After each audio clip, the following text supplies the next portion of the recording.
Hi everyone, it's Dr. Frankie here. I'm back with Exante in this two-part video talking all about type 2 diabetes. In this part of the video, I'm going to talk to you about what type 2 diabetes is and how you can prevent it occurring. When you hear the term diabetes, there are two types. There is type 1, which I won't talk too much about, but this is basically an autoimmune condition that often occurs younger in life, where your body, particularly the pancreas, which is an organ in your body, stops producing the hormone insulin. Type 2 diabetes is something that often develops slightly later in life, and that is where you still produce insulin, but the receptors all over your body are less sensitive to that insulin. Why is insulin important? Insulin is the hormone that is released in response to sugar raising in our blood. So when you consume carbohydrates or a sugary meal, that's digested to glucose, which enters your bloodstream, and the hormone insulin is released. Insulin's job is to lower your blood glucose by delivering this sugar to all the essential tissues, be that your muscles, which can use it for energy, or your brain tissue, for example. It's really important that you have very careful control, very fine, delicate control of your blood sugar for many reasons. And type 2 diabetes is where that precise control goes wrong. Type 2 diabetes is a really common condition where the sugar level, so the glucose level in your blood, becomes too high. And over time, if you have persistently high blood sugar level,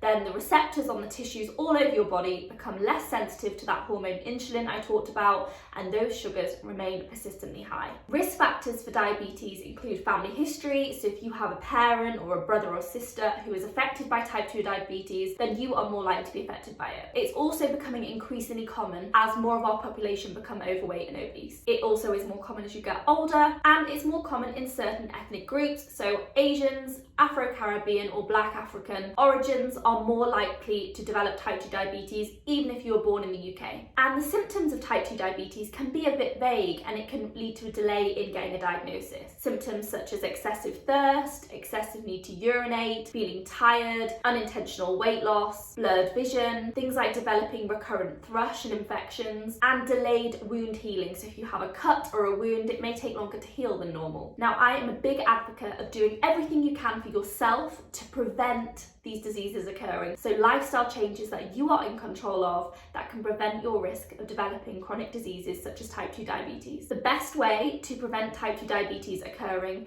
is to maintain a healthy weight. And the way to do this is split into two factors, diet and exercise. And it's important that you do both of these, not just one. Controlling your diet is really important for preventing type 2 diabetes occurring, because as I mentioned at the beginning, the reason that people develop it is from having a persistently high blood sugar, and that leads to the insulin insensitivity. Therefore, if you can control your blood sugar at a young age and stop that insensitivity happening, then you can prevent type 2 diabetes happening. Ways to do this are to control how much sugar you're eating, and whilst you still require carbohydrates, because carbohydrates are an essential nutrient for our body, for energy, for our brain function, for lots of reasons, it's better to opt for lower glycemic index carbohydrates, things like brown rice or brown bread or sweet potato, as opposed to the white options, for example. And of course, avoiding excessive consumption of refined sugar in our diet, so minimizing things like chocolates and biscuits and sweets. And whilst they can still have a place in your diet, just being mindful that those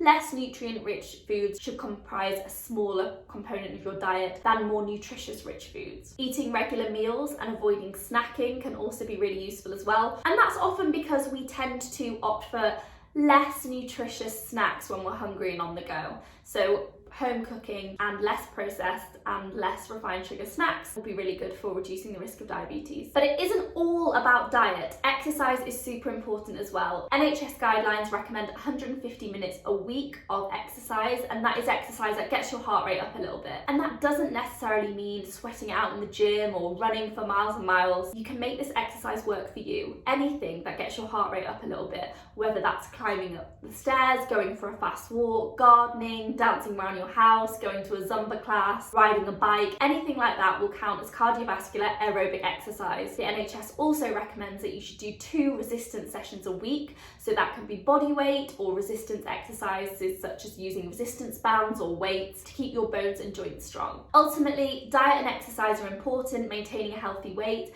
and really interestingly, in someone who is newly diagnosed with type 2 diabetes, so someone who has that persistently high blood sugar on a blood test at their GP, will be given a 2-week period to go home, change their diet, exercise a bit more, and try and reverse that diagnosis of type 2 diabetes. So it really can be done by these self-help lifestyle measures. Ultimately, you are in control of your own health. Diabetes is something that you can prevent happening to you, even if you have these risk factors such as age, ethnicity, or family history. And similarly, if you have developed type 2 diabetes and you're watching this, or someone in your family has got type 2 diabetes, in the next video of this two-part series, I'm going to talk to you about how you can help yourself when you have got that diagnosis, and how some patients can actually induce remission of their type 2 diabetes, so going back to a normal blood sugar level. I hope you found this video useful. If you have any questions about type 2 diabetes, how you can prevent it, lifestyle measures, please feel free to drop me a comment in the comment box below. My name is Dr. Frankie, and I will see you in the next video. Bye now.